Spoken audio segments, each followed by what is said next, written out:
दिल्ली के रोहिणी कोर्ट में gang war, बदमाशों ने की गैंगस्टर जितेंद्र गोगी की हत्या, पुलिस ने 2 बदमाशों को किया ढेर। लक्सर पुलिस को मिली बड़ी सफलता, राइस मिल में चौकीदार की हत्या का खुलासा, आरोपी किया गया गिरफ्तार। लक्सर में खुलेआम अवैध हथियार लेकर घूम रहे अपराधी, पुलिस ने 2 युवकों को तमंचे संग किया गिरफ्तार, आर्म्स एक्ट के तहत मुकदमा दर्ज। हरिद्वार में देवभूमि अस्पताल के स्टाफ संग मारपीट, मरीज के परिजनों ने की मारपीट।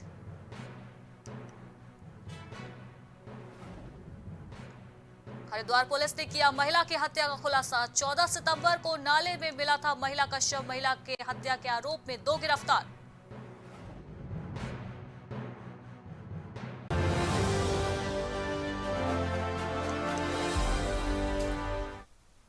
नमस्कार, पहाड़ समाचार में आपका स्वागत है। मैं हूं आपके साथ अनुष्का सिंह। आगामी विधानसभा सामान्य निर्वाचन 2022 की तैयारियों को लेकर भारत निर्वाचन आयोग द्वारा नामित अधिकारी डॉक्टर सुमंतो रॉय ने जनपद के जिला निर्वाचन ईवीएम वेयर हाउस पौड़ी वो पहुंचे थे, जहां उन्होंने ईवीएम और वीवीपैट की प्रथम स्तरीय जांच का जायजा लिया और वेयर हाउस में की गई व्यवस्थाओं का निरीक्षण किया। निरीक्षण के दौरान जिला मजिस्ट्रेट व जिला निर्वाचन अधिकारी डॉक्टर विजय कुमार जोगदंडे, उप निर्वाचन अधिकारी और अपर जिलाधिकारी इलागिरी, राजनीतिक दलों के प्रतिनिधि, उप जिलाधिकारी श्रीनगर, सहायक निर्वाचन अधिकारी, नोडल अधिकारी ईवीएम वहां पर मौजूद थे, जिनके समक्ष निरीक्षण की कार्रवाई की गई।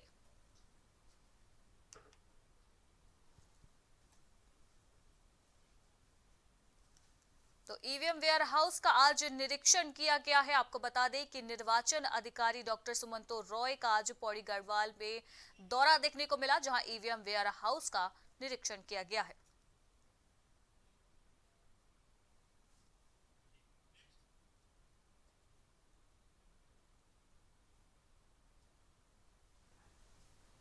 वहीं लक्सर में भारतीय किसान यूनियन अंबावता के पदाधिकारियों के द्वारा लक्सर उप जिलाधिकारी वैभव गुप्ता को मिलकर किसानों की समस्याओं को लेकर एक ज्ञापन प्रदेश के मुख्यमंत्री के नाम सौंपा गया, जिसमें किसानों के द्वारा मुख्यमंत्री उत्तराखंड से मांग की गई कि जनवरी 2022 तक किसानों से कर्ज वसूली पर रोक लगाई जाए। जनवरी 2022 तक किसानों के साथ तहसील प्रशासन व बैंक प्रशासन के साथ जो अभद्र व्यवहार किया जा रहा है, उसी पर भी तत्काल प्रभाव से रोक लगाई जाए। किसानों का कहना है कि इस समय किसान के पास आय का कोई स्रोत नहीं होता। जनवरी तक किसानों की फसलों का पैसा मिलना शुरू हो जाता है, उस समय किसान कर्ज अदा कर सकता है। हमारी ये है कि जो किसानों का ऋण बकाया चल रहा है और पिछले 2 सालों से कोरोना काल में हर आमदनी ठप पड़ी हुई है और किसानों को ढोल नगाड़े बजा के बदनाम किया जा रहा है। एक तो किसान वैसे ही दुखी है, पिछले 9 महीनों से आंदोलन इसी नाम का चल रहा है और इन्होंने उसे बदनाम करने की एक नई तरीके शुरू कर दी है। ढोल नगाड़े को साथ में गाँव को घूम रहे थे, किसानों को बेइज्जत कर रहे थे। अगर ये बात वहाँ किसान पंचायत में पता लग जाती तो कल ये भीड़ शासन प्रशासन पर रुकती थी और यहाँ से विद्रोह हो जाता। इसलिए मिले थे एसडीएम से आज जाकर प्रतिनिधिमंडल कि अपने इन अधिकारियों को समझा लें, ऐसी किसानों को बेइज्जत करने का काम ना करे। यदि किसी किसान ने आत्महत्या कर ली, उसकी जिम्मेदारी शासन प्रशासन को होगी। अमीन के द्वारा और इंडियन ओवरसीज के मैनेजर के डोगरा के द्वारा ये हमारे साथ में ज्यादती कर रहे हैं। हमारे उसमें गांव में आए, ढोल नगाड़े बजाए इन्होंने। उधर तो महापंचायत थी किसानों की, इधर इन्होंने हमारी बेइज्जती करी गांव में और हमारा ढोल बजाए हमारे बारों में। ऐसे तो हम सब लोग आत्महत्या करने के उत्सित है, बस पैसे तो हमारे पास अभी। नागरिकों को जबरन बेघर कर खानाबदोश की हालत में लाने का सरकारों का ये कैसा विकास परक नजरिया है, ये समझ से बाहर है। पीपलकोटी के हाट गांव में सीएसडीसी और प्रशासन की टीम ने भारी पुलिस बल के साथ लोगों के आवासीय मकानों को तोड़ने की कार्रवाई शुरू की, जिसका विरोध कर रहे जनप्रतिनिधियों को पुलिस द्वारा कस्टडी में ले लिया गया। इस दौरान परियोजना प्रभावित लोग अपने घरों को टूटते देख रोते बिलखते रहे, लेकिन प्रशासन की तरफ से कार्रवाई रोकी नहीं गई। हालांकि कंपनी प्रबंधन की तरफ से किसी भी तरह का बयान इस मामले में अभी तक सामने नहीं आया है और न ही प्रशासन की तरफ से इस मामले पर कोई बयान दिया गया है। वहीं ग्राम प्रधान हाट राजेंद्र भट्ट का कहना है कि ग्रामीण कंपनी के निर्माण कार्यों में हमेशा सहयोग देती आ रही है और विकास के साथ खड़ी है। बताया कि गांव के 90% परिवारों के विस्थापन कर दिया गया है, लेकिन कंपनी द्वारा स्वैच्छित विस्थापन का विकल्प ग्रामीणों के सामने रखने के बाद ही वर्तमान समय में वह इसी समझौते के तहत गांव में ठहरे हुए थे। इसके बावजूद भी ग्रामीणों की प्रशासन और विधायक के मध्य 3 अक्टूबर तक कुछ समझौतों पर बात हुई थी, लेकिन प्रशासन और कंपनी अपने समझौतों की समय सीमा को दरकिनार करते हुए हाट गांव पहुंची और जोर जबरदस्ती तरीके से भवनों के ध्वस्तीकरण का कार्य शुरू कर दिया।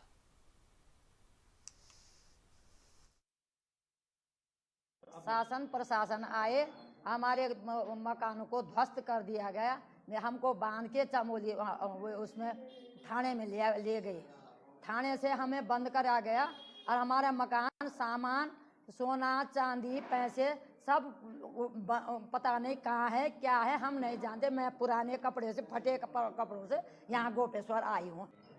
प्रशासन के द्वारा मेरे साथ बड़े दुर्भाग्यपूर्ण तरीके से मेरे को घसीटा गया।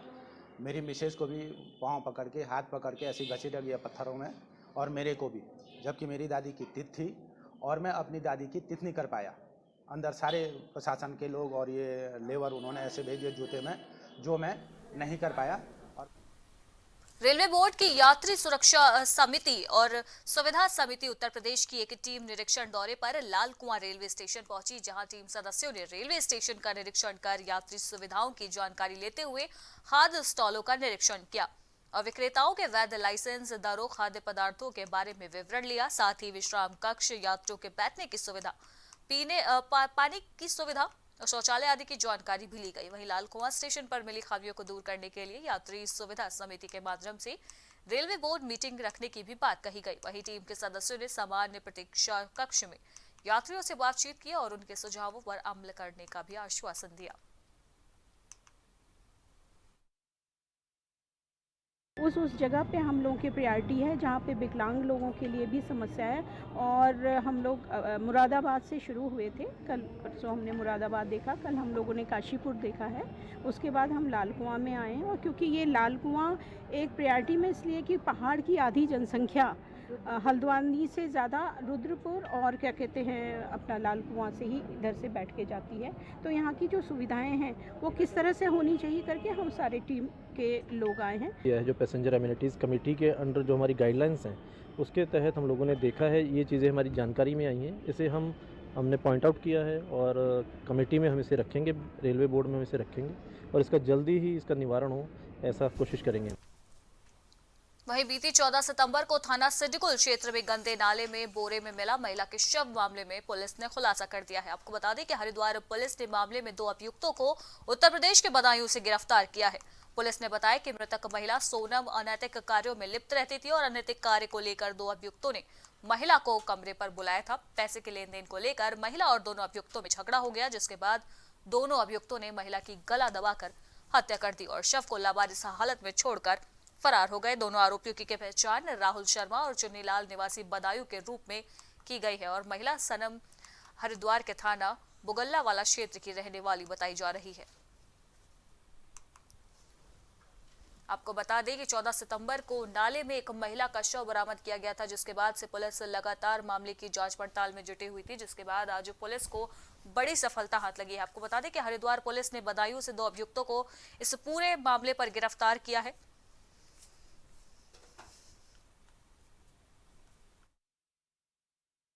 इसमें और छानबीन की गई तो चूंकि इनकी 3 शादियां भी हो चुकी थी, तो ये भी था कि कोई भी एंगल इसमें हो सकता है।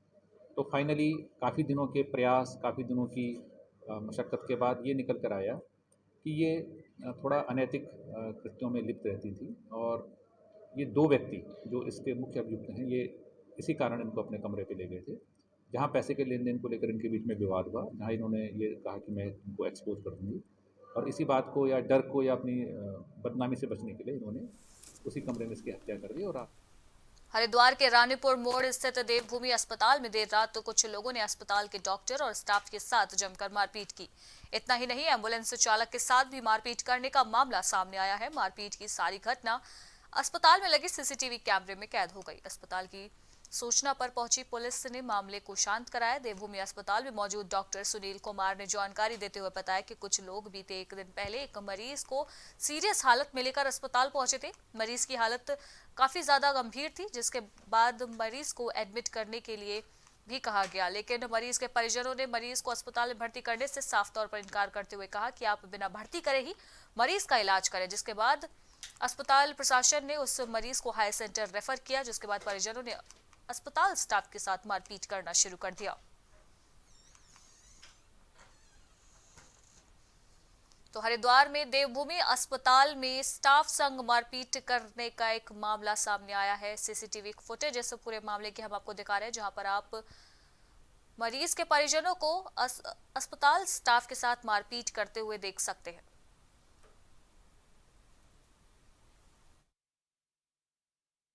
उसको कल ये दिन में दिखाने के लिए लेके आए थे, तो बड़ा सीरियस था वो पेशेंट। कल डॉक्टर साहब, डॉक्टर दीक्षित उसे देख रहे थे, उन्होंने इसको एडमिट करने के लिए सलाह दी। तो ये बोले नहीं, आज हम एडमिट नहीं करेंगे, कल करेंगे, अभी तो ठीक है, आप ऐसे ही बोल रहे हो। तो इन्होंने उसको बोला भाई एडमिट होना चाहिए कि नहीं। आज सुबह लेके आए, SpO2 उसका आ रहा था 76 उस टाइम पे जब हमारे पास आया। तो मैंने कहा भाई पेशेंट तो सीरियस है, तो हाथ पैर जोड़ने लगे, नहीं सर आप ही बचाओगे, हमसे कल गलती होगी, हमने एडमिट नहीं किया। आज उसको एडमिट किया तो इनके साइन भी करा लिए गए, उस पर ये साइन भी है इनके कि भाई आपका मरीज़ बहुत सीरियस है, कि ये साइन है इनके सारे, वो करा के यहाँ पे इसके पति के साइन है। पेशेंट सीरियस है और इसको वेंटिलेटर की ज़रूरत पड़ सकती है। बस इतने कहने मात्र से ही हमारी जान को बन गया। ये जो मारपीट में जाए, पता नहीं कहाँ से इतने लोग इकट्ठे करके लाए, लग रहा था प्री प्लानिंग से थे। नई टिहरी के नगर पालिका क्षेत्र में सड़कों की बुरी दशा है, जिसके चलते कई वाहन चालक चोटिल हो रहे हैं। सड़कों पर बड़े बड़े गड्ढे हैं। इस संबंध में नगर पालिका के अधिशासी अधिकारी राजेंद्र सिंह साजवान ने बताया कि हमने नगर पालिका क्षेत्र की सड़कों को पेंटिंग और दुरुस्त करने के लिए लोक निर्माण विभाग प्रांतीय खंड को बजट उपलब्ध कराया है, जो कि उनके द्वारा ही इन सड़कों को ठीक कराया जाना है। वहीं दूसरी ओर लोक निर्माण विभाग के अधिशासी अभियंता KS नेगी ने बताया कि नगर पालिका ने लोक निर्माण विभाग को धन उपलब्ध करा दिया है, लेकिन बारिश के चलते सड़कों पर पेंटिंग कार्य नहीं हो पा रहा है।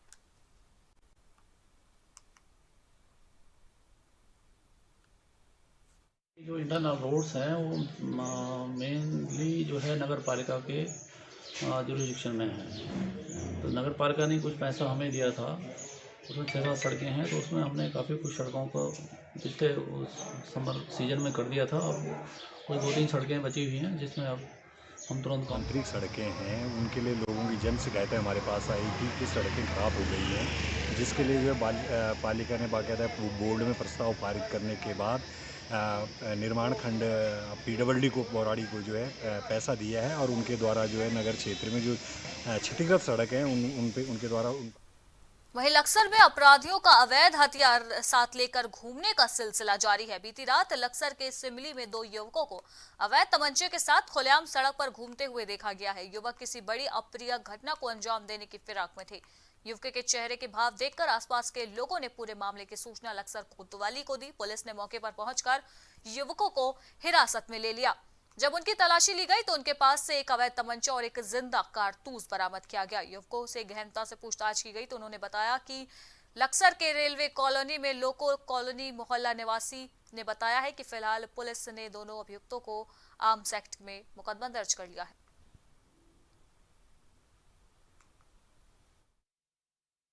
रात के टाइम पे 8 बजे के आसपास सिमली के कुछ लोगों द्वारा सूचना दी गई थी कि 1-2 युवक यहाँ पर तमंचा लेके घूम रहे हैं। इस पर हमारी जो गश्त टीम और चौकी इंचार्ज ने उनको जाके पकड़ा। 2 युवक कार्तिक और आशीष को मौके पर पकड़ा, जिनसे तमंचा और एक जिंदा कारतूस बरामद हुआ है। इनके विरुद्ध 25 आर्म्स एक्ट और 34 IPC में मुकदमा पंजीकृत कर माननीय थराली विकास खंड के ग्वालदम में आजादी की 75वीं वर्षगांठ को देश भर में आजादी का अमृत महोत्सव के रूप में एक उत्सव की तर्ज पर मनाया जा रहा है। इसी अमृत महोत्सव के अंतर्गत थराली विधायक मुन्नी देवी शाह ने सशस्त्र सीमा बल प्रशिक्षण केंद्र ग्वालदम से हरी झंडी दिखाकर SSB के जवानों की साइकिल रैली को नई दिल्ली के लिए रवाना किया। साइकिल रैली में SSB प्रशिक्षण केंद्र ग्वालदम और CTC श्रीनगर के कुल 17 जवानों का एक दल रवाना किया गया, जिसका नेतृत्व ग्रुप लीडर सुबोध चंदेला के द्वारा किया गया है। साइकिल रैली ग्वालदम से कौसानी, अल्मोड़ा, भवानी, काठ गोदाम होते हुए 2 अक्टूबर को राजघाट पहुंचेगी।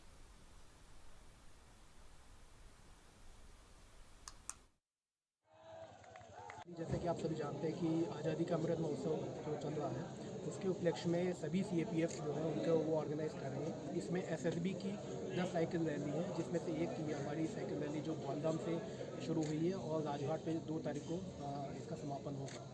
इसमें जो है हमारा CISW स्कूल ग्वालधाम और CTC श्रीनगर के जो सदस्य हैं पार्टिसिपेट कर रहे हैं। 10 ग्वालधाम के लड़के हैं और प्लस 7 लड़के हमारे जो है CTC श्रीनगर के हैं। आज आज़ादी अमृत महोत्सव के शुभ अवसर पे मैं सबसे पहले तो आप लोगों को बधाई देना चाहूँगी और जो हमारा यहाँ पे ये सैनिक बाहुल्य है, मैं सभी सैनिक भाइयों को बधाई देना चाहती हूँ। उसके साथ साथ मैं माननीय प्रधानमंत्री जी को भी बधाई देना चाहती हूँ, उनका धन्यवाद करना चाहती हूँ कि उन्होंने ये 75 वर्ष बाद जो 75 वर्ष पूरे हो गए उनकी आज ऐसी सोच रही है। आज पूरा भारतवर्ष उनको बधाई दे रहा होगा और हम भी उनको बधाई देते हैं। और जो ये कार्यक्रम हमारा चला ये बहुत ही सराहनीय कार्यक्रम होगा और मैं समझती हूँ इससे आने वाली पीढ़ी भी। सेना द्वारा आयोजित स्वर्णिम विजय पर्वतारोहण अभियान के दौरान संतोपंत चोटी में अभियान दल को एक पुराना पर्वतारोही का नश्वर अवशेष मिला है। बता दें कि भारतीय सेना ने इस चोटी पर 2005 पर्वतारोहण अभियान का आयोजन किया था, जिसमें कुछ पर्वतारोही लापता हो गए थे। सेना को उम्मीद थी कि ये प्राप्त शव उन्हीं खोए हुए सैनिकों में से किसी एक का हो सकता है, जिनकी तलाश सेना पिछले कई सालों से कर रही है। सेना के लोगों द्वारा इस नश्वर अवशेष शव को संतोपंत चोटी से वापस लाया गया है और इसकी पहचान की प्रक्रिया शुरू कर दी गई है। भारतीय सेना ने हाल ही में संतोपंत चोटी पर पर्वतारोहण अभियान का आयोजन कर स्वर्णिम विजय वर्ष का जश्न मनाया। इस पर्वतारोहण के दौरान अभियान दल ने एक पुराने पर्वतारोही का पार्थिव अवशेष पाया गया। सन 2005 में भारतीय सेना ने इसी चोटी पर पर्वतारोहण का आयोजन किया था। हमें आशा है कि उनमें से कोई भी एक खोया हुआ साथी हमें वापस मिल गया है। इस अभियान दल ने पर्वतारोही के पार्थिव अवशेष को लाते समय खराब मौसम और खड़ी चोटियों के साथ कई मुश्किलों का सामना करके इस पार्थिव अवशेष को नीचे गंगोत्री पर जोशीमठ बद्रीनाथ बाईपास नरसिंह मंदिर के पास सड़क पर एक बड़ी दरार पड़ गई है, जिससे लंबा जाम लग गया। बता दें कि इस सड़क से 4 धाम यात्रा और स्थानीय लोगों की आवाजाही रहती है। यात्रा काल में ये सड़क वन वे के लिए उपयोग में लाई जाती है। हालांकि अब पुलिस प्रशासन सारे वाहनों को मुख्य बाजार के रास्ते भेज रही है।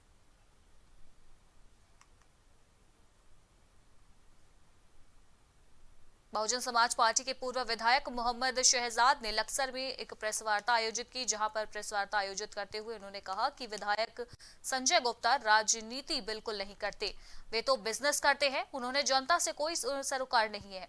उन्होंने कहा कि विधायक संजय गुप्ता सत्ता का दुरुपयोग कर रहे हैं।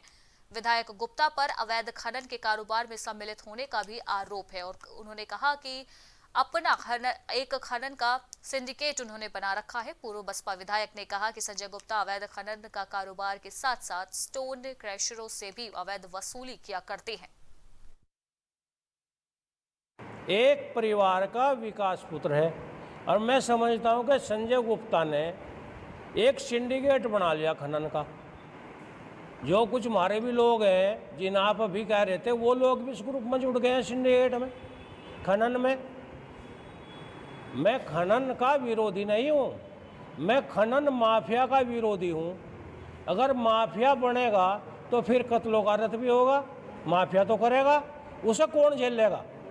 आज प्रशासन को चाहिए कि जो माफिया उभर रहे हैं उन माफिया पर अंकुश लगाए।